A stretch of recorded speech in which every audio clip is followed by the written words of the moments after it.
नमस्कार। बात को समझो में एक बार फिर आप सभी का स्वागत है। बात को समझने और समझाने का ये सिलसिला दिलचस्प हो चला है और आप सभी की प्रतिक्रियाओं के लिए मैं आभारी हूँ। बातें होती हैं, घटनाएं होती हैं, उसको कुछ मैं समझने की कोशिश करता हूँ, कुछ आपको समझाता हूँ और इस समझने समझाने में हम सभी कोशिश करते हैं कि इस घटना के बारे में थोड़ी सी बेहतर जानकारी हासिल कर लें। आज बात को समझो में बात होगी इलॉन मस्क और डोनाल्ड ट्रंप की। जी हाँ, एक दुनिया का सबसे शक्तिशाली व्यक्ति, इसलिए कि दुनिया का फिलहाल सबसे शक्तिशाली राष्ट्र माना जाता है अमेरिका को, और उसके राष्ट्रपति हैं डोनाल्ड ट्रंप। जी हाँ, वही डोनाल्ड ट्रंप जो उद्योगपति भी हैं और अपने पिछले कार्यकाल में बहुत ज़्यादा चर्चा में रहे और उससे ज़्यादा चर्चा में इस कार्यकाल में। इस कार्यकाल की शुरुआत ही तब हुई जब दुनिया के सबसे अमीर व्यक्ति टेस्ला के और स्पेसएक्स के मालिक, और जो एक्स है, जो ट्विटर था पहले, उसके मालिक इलॉन मस्क उनके साथ लगातार प्रचार अभियान में दिखाई दिए, हर मंच पर दिखाई दे रहे थे। और दोनों की गलबहियां किसी महबूब और महबूबा के इश्क से ज़्यादा परवान चढ़ती हुई नजर आ रही थी। ऐसा लग रहा था कि गोया ये दोस्ती अब नहीं टूटेगी। जब राष्ट्रपति पद की शपथ होने वाली थी और जो जीत के आ चुके थे, उसके बीच का भी जो समय था, उसके बीच का जो वक्फा था, उस दौरान भी डोनाल्ड ट्रंप के फार्म हाउस में जो लगातार लोगों के आने जाने का सिलसिला था, उसमें सबसे ज़्यादा कोई दिखाई देने वाला व्यक्ति था तो वो इलॉन मस्क, उनका परिवार। हमारे यहाँ से प्रधानमंत्री नरेंद्र मोदी भी अगर जा रहे हैं तो उनसे मिलते हैं तो इलॉन मस्क और उनका परिवार। इलॉन मस्क ऐसा लग रहा था कि डोनाल्ड ट्रंप की छाया सी बन गए हैं। उनकी हर रणनीति पर, हर काम पर उनका प्रभाव था। और फिर डिपार्टमेंट ऑफ गवर्नमेंट एफिशिएंसी तो बन ही गया था, डोज, जो सबसे ज़्यादा चर्चा में था और जिसका मूल उद्देश्य था कि ऐसा पैसा जो व्यर्थ ही खर्च हो रहा है, सरकार के बेकार के खर्चे रोकने की पूरी जिम्मेदारी एक उद्योगपति इलॉन मस्क ने सरकार में बाकायदा शामिल होकर ले ली। फिर आई टूटन की घड़ी। ये तो बहुत से लोगों ने कह दिया था कि एक म्यान में दो तलवारें नहीं रह सकती। मूलतः दोनों ही व्यक्ति उद्योगपति हैं। वो राजनीति का नुकसान सह लेंगे, लेकिन उद्योग धंधे का, पैसे का, भचकलदारम दिलदारम, हाँ जी, लाभ हानि को देखकर ही वो हर कदम उठाते हैं। उसमें लाभ हानि राजनीति से ज़्यादा पैसे की देखी जाती है। तो पैसे के इर्द गिर्द वैसे भी दुनिया की राजनीति घूम रही है। दुनिया का सारा कारोबार तेल और उसके खेल के साथ साथ अब डिफेंस इक्विपमेंट्स यानी हथियारों के सौदे पर पहुंच गया है, और उसके आधार पर ही दुनिया की इकोनॉमी संचालित हो रही है और उसको राजनीति पर उसका जो पूरा प्रभाव है वो देखा जा सकता है। बहरहाल ट्रंप और मस्क लड़ लिए हैं और बुरी तरह लड़ लिए हैं और सार्वजनिक तौर पर लड़ लिए हैं। एक ट्रुथ पर लिख रहा है सोशल पोस्ट, एक एक्स पर लिख रहा है, उसके जवाब पे जवाब आ रहे हैं। शुरुआत इस बात से हुई कि इलॉन मस्क ने जो बिग ब्यूटीफुल बिल कहा जा रहा था उसका विरोध करते हुए इस्तीफा दे दिया सरकार से हटने की बात कह दी, और उसने ये भी कहा कि मुझे वो बिल नहीं दिखाया गया, वो बिल रातों रात ऐसे हड़बड़ी में पास किया गया कि जिससे अमेरिका का बहुत नुकसान होने वाला, ये तरीका गलत है इस तरह से बिल को पास करने का।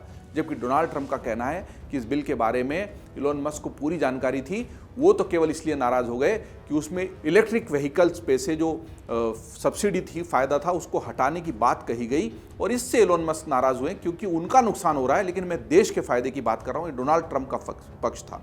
लेकिन बात यहाँ तक रुकी नहीं, समझना ये ज़रूरी है। बात को समझते हैं कि ट्रंप और मस्क के बीच की ये जो तू में है वो यहाँ तक पहुँची कैसे, ये पूरा मामला यहाँ तक आया कैसे। दरअसल ट्रंप का दावा है कि जब से प्रशासन ने इलेक्ट्रिक व्हीकल खरीदने के कानून में कटौती की बात की, तब से मस्क को परेशानी होने लगी। मैं उनसे बहुत निराश हूँ, ऐसा डोनाल्ड ट्रंप ने कहा।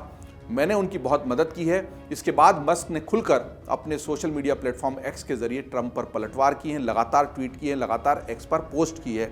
मस्क ने ट्रंप को खूब खरी खोटी सुनाई। उन्होंने ट्रंप को एहसान फरामोश तक कह दिया, उन पर महाभियोग लगाने तक की बात कह दी। मस्क ने यह भी कहा कि मेरी ही वजह से ट्रंप चुनाव जीते, अगर मैं नहीं होता तो ट्रंप की हार निश्चित थी। इसके बाद ट्रंप ने अपने social media platform truth social पर मस्क को निशाने पर लिया और जमकर खरी खोटी सुनाई। उन्होंने लिखा कि जब मैंने उनका इलेक्ट्रिक व्हीकल से जुड़ा कानूनी आदेश वापस ले लिया तो मस्क बौखला गए। अमेरिकी राष्ट्रपति ने मस्क की कंपनी को दी जाने वाली सब्सिडी को खत्म करने की धमकी भी दी।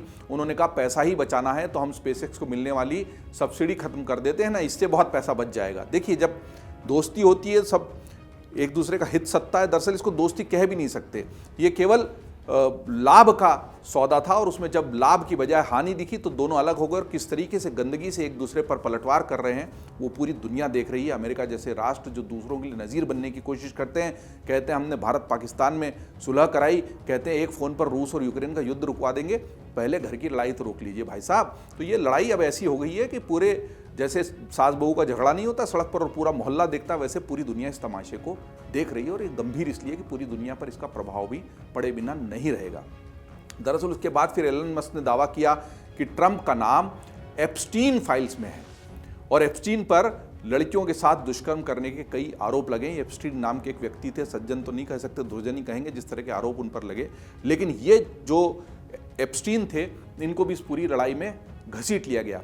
चूंकि जेफरी एप्स्टीन का नाम इसमें आया है, जब एप्स्टीन फाइल्स की बात हो रही है, कहा जा रहा है कि उन फाइल्स को दबा दिया गया और उन फाइल्स में डोनाल्ड ट्रंप का नाम है, ऐसा आरोप इलोन मस्क ने लगाया है। तो हम ये समझते हैं कि जेफरी एप्स्टीन कौन थे। न्यूयॉर्क शहर में जन्मे और पले बढ़े एप्स्टीन ने अपने पेशेवर करियर की शुरुआत डाल्टन स्कूल में एक शिक्षक के रूप में की। 1976 में स्कूल से निकाले जाने के बाद उसने बैंकिंग और वित्तीय क्षेत्र में प्रवेश किया। वहां उसने कई पदों पर काम किया। 2005 में फ्लोरिडा पुलिस ने जेफरी एप्स्टीन के खिलाफ अचानक से जांच शुरू की। दरअसल एक जो माता पिता थे, जो पेरेंट्स थे, उन्होंने शिकायत दर्ज कराई थी कि एप्स्टीन ने उनकी 14 वर्षीय बेटी का यौन शोषण किया। बड़ा ही गंभीर आरोप, यौन शोषण, वो भी बच्ची का, तो बाल यौन शोषण का एक गंभीर आरोप इन्हीं एप्स्टीन महोदय पर लगा। जांच से पता चला कि एप्स्टीन ने 36 लड़कियों का यौन शोषण और उत्पीड़न किया था, जिनमें से कुछ 14 साल की नाबालिग यानी बच्चियां थी। 2008 में उसे दोषी भी ठहरा दिया गया इस पूरे मामले में। हालांकि एप्स्टीन केवल 13 महीने ही जेल में रहे। इसके बाद कथित तौर पर एक विवादास्पद सौदे के कारण रिहा कर दिया गया, क्योंकि उस पर केवल 2 अपराधों के लिए आरोप लगाया गया था। लेकिन जुलाई 2019 में उसे फिर से गिरफ्तार किया गया और इस बार न्यूयॉर्क और फ्लोरिडा में नाबालिगों की यौन तस्करी के आरोप उस पर लगे। मतलब ये महाशय जेल से छूटने के बाद भी अपनी हरकतों से बाज नहीं आए और जो पहली बार इनको छोड़ा गया था वो भी बड़ा विवादास्पद तरीका था और उस पर भी बड़ा संदेह किया गया था पूरी प्रक्रिया पर कि इतने गंभीर आरोप होने के बाद अमेरिका जैसे देश में बाल यौन शोषण को लेकर बहुत गंभीर है, वहां पर कैसे अपराधी जेल से रिहा हो गया। दरअसल वापिस ये उसी तरह की हरकतों में लिप्त पाया गया, फिर से पकड़ा गया और मुकदमे के दौरान सीरियल यौन अपराधी ने अगस्त में अमेरिका की जेल में ही आत्महत्या कर ली। मतलब मुकदमा पूरा भी नहीं हो पाया, आत्महत्या की। और ये भी बताता चलूं कि इस आत्महत्या को लेकर भी कई बार सवाल उठाए जाते हैं, संदेह पैदा किया जाता है और ये माना जाता है कि महज आत्महत्या नहीं थी। चूंकि एप्स्टीन का जो पूरा मामला है उसमें कुछ प्रभावशाली लोग उस वक्त के भी शामिल थे, इसलिए कहीं ना कहीं ये सिर्फ आत्महत्या नहीं है, उनको रास्ते से हटाया गया है ताकि वो प्रभावी लोगों के नाम नहीं ले लें।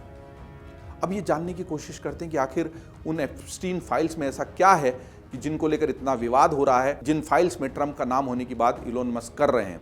दरअसल जेफरी एप्स्टीन की जांच के दौरान मिले दस्तावेज, संपर्क सूची, कॉल रिकॉर्ड, चैट, वीडियो, उनके सहयोगियों और ग्राहकों के नाम, अन्य जांच जो है डेटा, एप्स्टीन फाइल्स कहा जाता है, उस सारा डेटा जहां पर संग्रहित है।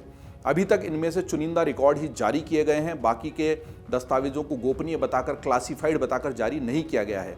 ये दस्तावेज एप्स्टीन की सहयोगी गिस्लेन मैक्सवेल के खिलाफ वर्जीनिया गिफरे के 2015 के मानहानि मुकदमे से जुड़े हुए हैं।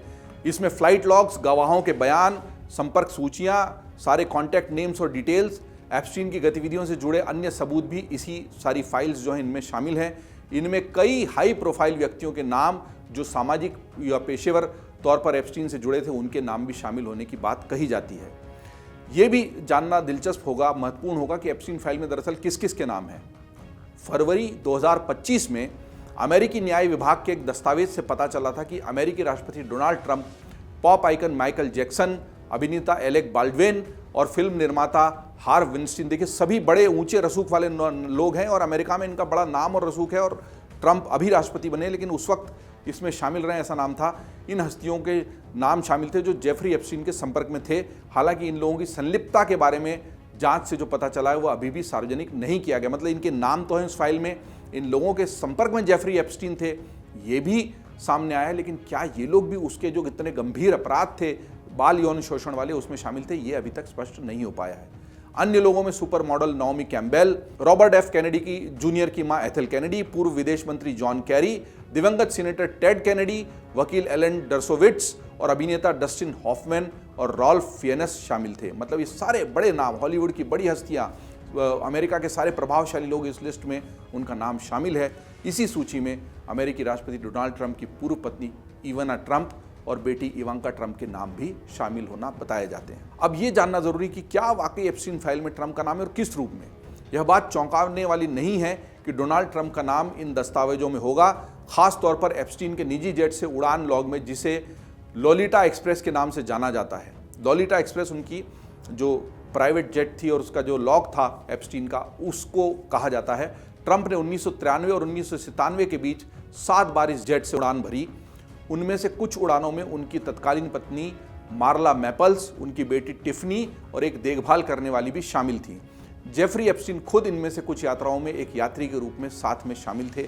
मतलब प्राइवेट जेट से, एप्स्टीन के प्राइवेट जेट से लोलिटा एक्सप्रेस जिसको कहा जा रहा है, उसमें गए हैं, अपने परिवार के साथ गए हैं और उनके साथ एप्स्टीन शामिल रहे हैं। तो क्या वो इन अपराधों में संलिप्त रहे हैं, ये इससे सीधे स्पष्ट नहीं होता, पर करीबी बिल्कुल स्पष्ट होती है। ट्रंप ने 2002 में एक साक्षात्कार में एप्स्टीन को शानदार व्यक्ति भी कहा था। तो एक शानदार व्यक्ति जिसको वो मित्र होना बताते हैं, शानदार बताते हैं, उसके प्राइवेट जेट में परिवार के साथ सफ़र करते हैं, अगर वो इस तरह के गंभीर अपराधों में संलिप्त था तो क्या उसके साथ ट्रंप भी संलिप्त थे, पता नहीं। लेकिन इलोन मस्क ने आरोप लगाया है कि इन फाइलों में उनका भी नाम है और कहीं ना कहीं उनकी संलिप्तता की ओर इशारा किया है। सच क्या है हमें नहीं पता, पर जिस तरीके से ये गंदे कपड़े सार्वजनिक तौर पर आप सामने आकर धोए जा रहे हैं, जो कहावत है अंग्रेजी की, उसके आधार पर the dirty line is being washed in public, ये दोनों यही लोग कर रहे हैं। इलोन मस्क और डोनाल्ड ट्रंप, इनकी लड़ाई आपस में एक दूसरे का, अमेरिका का क्या नुकसान पहुंचाती है और साथ ही साथ दुनिया पर इसका क्या प्रभाव होता है, उसको देखते समझते हम रहेंगे। बाकी खबरों के लिए आप देखते रहिए अमरउजाला.com। अगर आप ये वीडियो YouTube पर देख रहे हैं तो हमारे चैनल को सब्सक्राइब कर बेल आइकन दबाएं और Facebook पर देख रहे हैं तो हमारे पेज को लाइक करें।